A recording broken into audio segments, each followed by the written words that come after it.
Hello out there. This is Pamela Fagan Hutchins, and you have found me and today's guest at Wine, Women, and Writing. This is the show where I talk with other writers about their characterization, their great stories. I tend to like to focus on the female characters and the female authors, but I like guys too. So you'll see me interviewing men from time to time.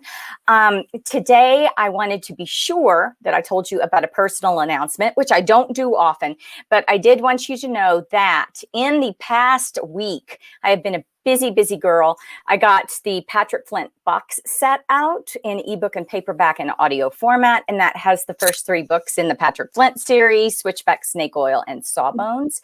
And I got the paperback edition out of number 4 in the Patrick Flint series, Scapegoat. So you can get out there and pre-order the ebook. The audio will come October 15th, the ebook October 1st, but you can get the paperback now. Enough about me. I am obligated always to tell you that Wine, Women, and Writing is a fully owned, solely owned, fully owned, and copyrighted production of Authors on the Air Global Radio Network, which is an awesome group of authors produced by the wonderful Pam Stack. Thank you, Pam Stack. You are a blessing. So today, instead of talking about me or Pam Stack, we're going to talk with Amber Royer. Amber is the author of Fake Chocolate in the Chocoverse series. Did I say that right? Chocoverse? Okay, well, good. I'm off to a good start then. And so we're going to talk to her about her writing, about her craft in writing, her writing instructions, her craft in chocolate. And I've also seen on her Instagram coffee, lots and lots of fancy coffee. So welcome to the show, Amber.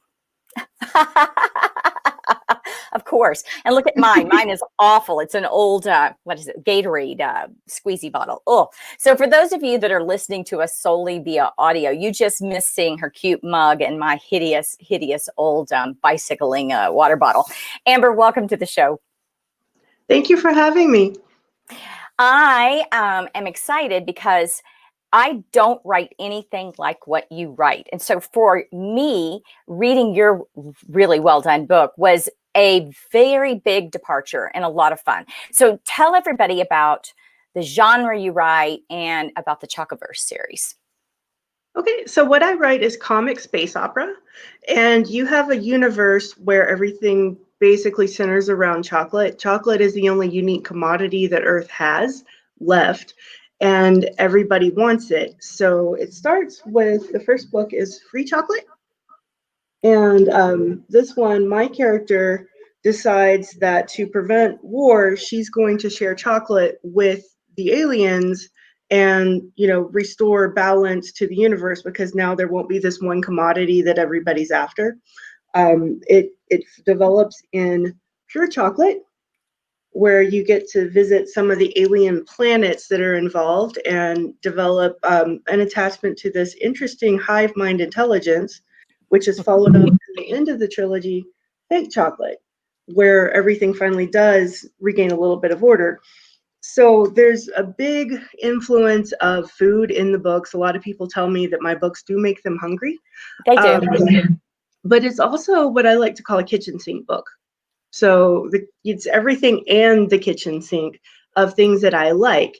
So you've got that whole space opera thing. There's a lot of influence and indeed some references to things like Star Trek and Hunger Games, you know, all of those fun books that I like.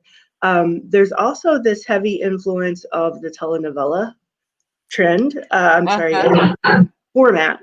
So you've got this whole arc that a traditional telenovela heroine takes, where she uses love and heart and, you know, her words to solve the problem and to bring balance back to her world. And my character does that, but on a galactic scale. So I'm merging all of those things in, where I'm taking tropes from the novellas and taking, okay, well, if you had, you know, the hidden baby or whatever, what would that be in a galactic space opera context? And I had a lot of fun with it, because it's like all of these different things I like, and I smashed them all together to make something that made me happy. And I have a small but loyal fan base, and it makes them happy too.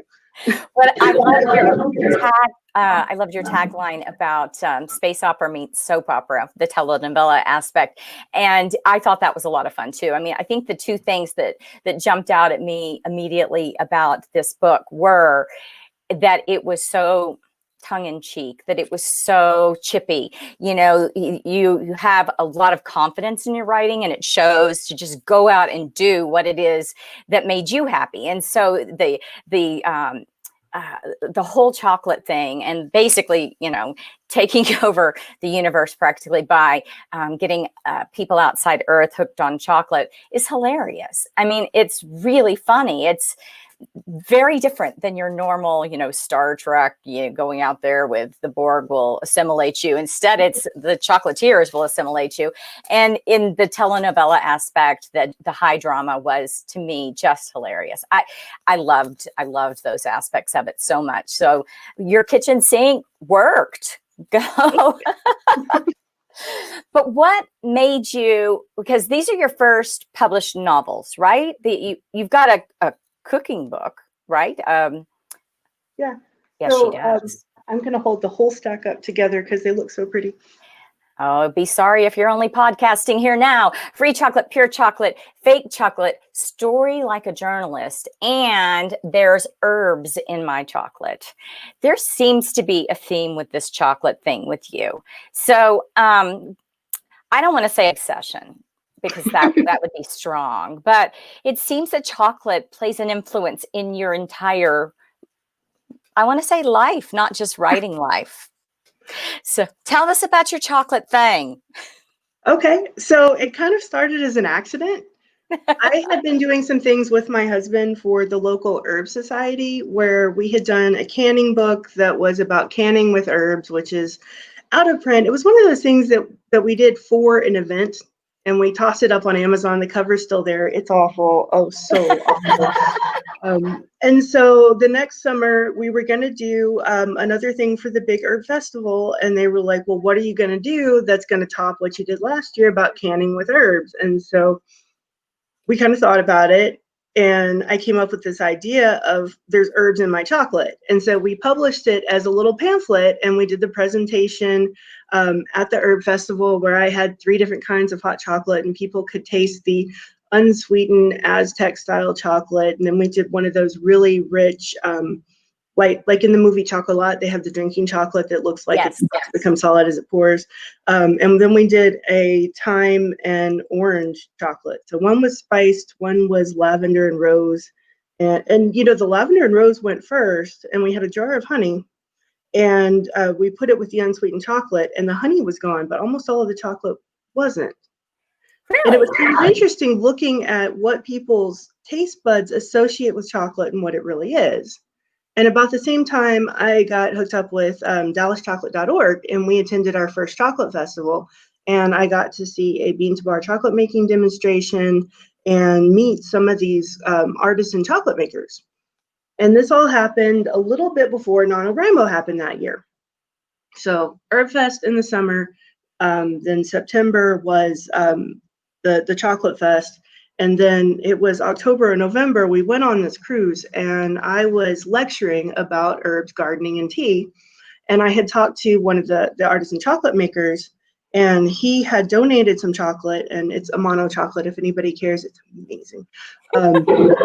He had donated some craft chocolate for me to do a chocolate tasting as one of my presentations aboard the cruise ship. And we sailed out of Baltimore, which is not far from Hershey, Pennsylvania. And it was interesting, the definite divide between the people who were like, ooh, this dark chocolate is amazing. I've never had anything like it in my life. It's like wine, and there's all of these notes to it. And then the other half that got into my backup chocolate, which I brought in case I didn't have enough, and the Reese's cups disappeared, and some of the craft chocolate was still there. And while we were on this trip, we wound up taking a tour of a cacao plantation in Samana, Dominican Republic. And so we got to meet some of the people who grow chocolate. And one of the things we found out is very few of the cacao farmers ever get to even taste their finished bars. Wow. And so I had all this stuff rattling around in my head, and then NaNoWriMo happened and I didn't have an idea. And so all of that just kind of came together and gelled. And the first draft of the whole thing was just this like, like noises off. There was a cacao pod and everybody was using it like a football and they were running around on the ship, and very little of that survived. But there was something about the idea that just caught my beta reader's attention. And so I kept working at it and I kept refining it. And eventually it turned into Free Chocolate. And by that point, I had gotten to do some other things with DallasChocolate.org. I've met a number of actual chocolate makers. And so people sometimes ask me, do you ever get tired of eating chocolate? And I'm like, yes. But if I go to a different city, back before COVID, when you could do that. Yeah. Like we went to California and it wasn't even for a book reason. We were there for other reasons. And there are all these little craft chocolate shops. And since I Instagram about chocolate and coffee, we went to all the little shops. And people talk about their passion about why they are making chocolate from scratch, or why they're making bonbons instead of using industrial chocolate. They're using chocolate from somebody, that they know, all of those things. And so you can wind up getting offered too many samples, but it's the passion behind it. It's the art to it. I actually know two people who do chocolate, who like to do like chocolate sculptures and stuff, who don't actually like to eat chocolate. That's just They just see it as an art medium. Yeah. Well, it has certainly transcended into a different form of art with you, with the writing. But it just is, to me, it was fascinating when you and I first connected, to see all these connections between food and chocolate and your writing. And that's even before we talk about the other side of your writing life, which is teaching and mentoring. So I would love to hear about that, because that's one of my passions too. Yeah. So I started that out of teaching about cooking. I was working for the University of Texas at Arlington, and I was teaching continuing education stuff, kids camps. And so we did like a cupcake camp. We did some basic cooking instruction for, people who are just starting college and living on their own for the first time. And I had been writing since, I decided I wanted to be a writer in the 4th grade. And I went to school, English major, then, got the whole library thing. And I was teaching kiddos because I wanted to have more time to devote to my writing and some of my other interests. So I started working part-time. And here I am, I'm teaching cooking camp, and here comes my boss, and she's like, our writing instructor bailed at the last minute. And this was like 12 or 14 years ago. And she's like, do you know anybody who could teach a writing class next week? And I'm like, and so I started teaching that way, even before I had a published book, because I had the librarian background, and I had been doing creative writing so long, I understood the theory of it. And so I've been teaching for quite a while, and I decided to pull all of the common things that people had into a book.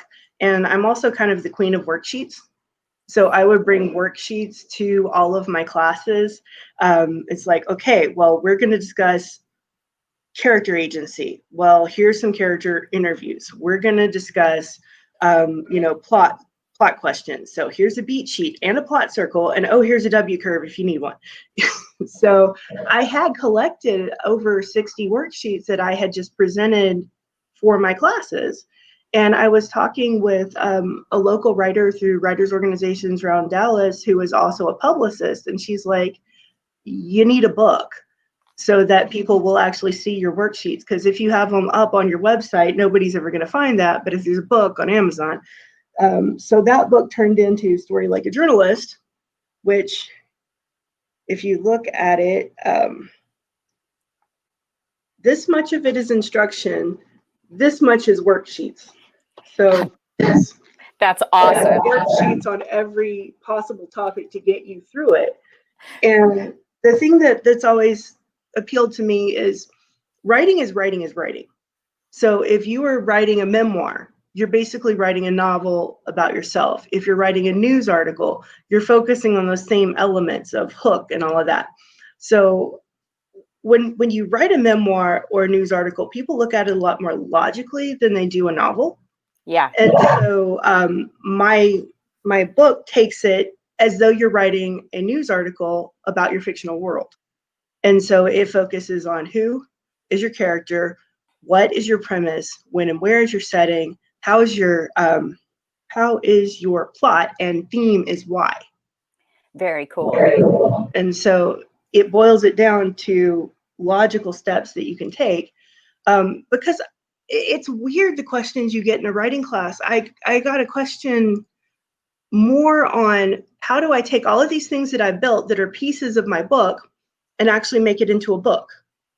And I'm like, you just put it in order and it becomes a book. but actually they wanted a more scientific, mathematical kind of way to figure out what goes where and what they actually needed. And a lot of the research that I did trying to figure out a way to answer that question for new writers in a way that they could understand it helped me to plot better. When you think about a new writer, when you compare a novel to a journalist's article, a novel becomes less intimidating because everybody has read 250 to 500 word pieces, you know, on a blog or in a newspaper, in a magazine. And so, you know, they aren't as intimidated by that. And I love what you did there. Not only does it give them a method, but it does it in a way that suggests that it's more common than I think to be successful at this, that it's accessible to them. So that, I don't know if that was part of your intent, but that really jumps out at me, that it makes it less intimidating. Yeah, because if you have an understanding of what goes into it and you already have that's the concept of a story Bible. And I started out when I was a young writer as a complete pantser. And, you know, my published books are by no means my first books because I was a pantser and I had always been taught that writing is this whole genius thing inside you. And, you know, that basic, if you feel it, the technique will come. And honestly, it doesn't if you don't understand what you're trying to build. So I was basically trying to polish talent by writing another manuscript, because everyone always says, don't get stuck on the one manuscript, write something else. They mean after you have edited it to the best of your ability. But I kind of missed that part as a young person who had been told that I was, you know, oh, so talented. But what they never mentioned was, oh, so talented for a teenager. That's a hard thing now with the instancy of online publication. I hear from a lot of teenagers, and I think that, you know, I'm a mom of 5, and I'll be the first to say I want my kids to have good, healthy self-esteem. But when we overpraise and don't put it in context, we create unrealistic expectations. And so I've dealt with a lot of parents where I say, listen, your kid does write good for a teenager, but there needs to be additional learning, experience in life, emotional depth, you know, et cetera, that they gain before they really want to marry their name to something that's out there on the internet and forever, because it could come back to bite them later and ruin them for people that are burned on that name. Like, oh, I read that and it was flat and two-dimensional. And that's not a knock against kids. That's that none of us is born perfect. None of us is. I always say, you know, write your first 1,000,000 words. And when you write your first 1,000,000 words, you'll get there. But if your first 100,000 are great, well, just think how good they're going to be when you get to the end of the 1,000,000. And I think that's what I'm hearing and what you're saying too, is that you can be good, but you've got to, you got to learn too, and you got to live. Yeah, I teach in the summer, I teach workshops through Writing Workshops Dallas for teenagers. And there are some super talented kiddos. There are kiddos who have potential. A lot of what teens need to learn is focus. Because there are some of them that have been in my classes for several years. And it's like every time I see them, they're on a different project. And I keep asking, so did you finish the last one? And they're like, no, it got boring. One of them, I changed music styles and therefore wasn't inspired to write this anymore. or it's not as good on the page as I thought it was when it was in my head. And to me, it's like first drafts never are. first draft of first book. Yeah, And so some exactly. of them, they're on their fourth or fifth project, but they've never finished one. And it's like 2,000 words in is this magic number. Because I'll ask people, and adults classes too. It's like, well, how many words did you have? Oh, about 2,000, about 2,500. And then I realized this wasn't going to work. And I'm like, okay, you got to the part where the shiny wore off. Yeah. And you got through most of the setup, and now you have to develop a novel. Yeah. And if you keep doing that, you're gonna destroy your confidence more and more every time you don't finish one. It's true. And for me, another aspect of the teenage writer is that, well, and again, I'll compare it to being a mom of a teenager, going to counselors with teenagers, and discussing with counselors how the difference in brain maturity as you are going past your teenage years into adulthood, that you start to look at the world post 18 from the way your brain develops, with a focus on other more than self. Whereas before then, you are not even wired to think about others. You really aren't. And if you do, you're exceptional and you're different. And books suffer from that, right? So if you have someone that cannot see past the protagonist, or that hasn't understood the depth of relationships, then it's not going to be the same book they would write 4 years from then. And that to me is a challenge, because how do you say to a kid, you just need to live a little bit longer as well as learn, because this book is going to become something fabulous. Don't be in a hurry, because the written word published is forever. Yeah. Well, part of it is just letting them get to the point where they finished a project. Yeah. And, get critique. Don't be afraid to put yourself on the same level ground as an adult writer to get critiqued. Exactly. Because if people give you that softball of, oh, you're talented, no, this is great, you're not going to realize it's not ready. Until you have people that tell you it sucks, you're not getting the right feedback. And not in that many words necessarily, but somebody's got to tell you what's wrong with it, or you can't improve it, instead of just you're shiny and beautiful like your words are. And those two things may be true, but you won't get better that way. Yeah. That's tough. And honestly, I'm glad that my first book never saw the light of day. It was kind of awful. And then my next few, I have this, and you probably noticed it, I have this amount of energy in the voice in my writing. Mm-hmm. And that has always been the appeal. And so I would write, and I wrote YA for a while because everyone was telling me my voice had to be YA, which, it still has some people confused that I write with energy in first person present tense for something that is not YA.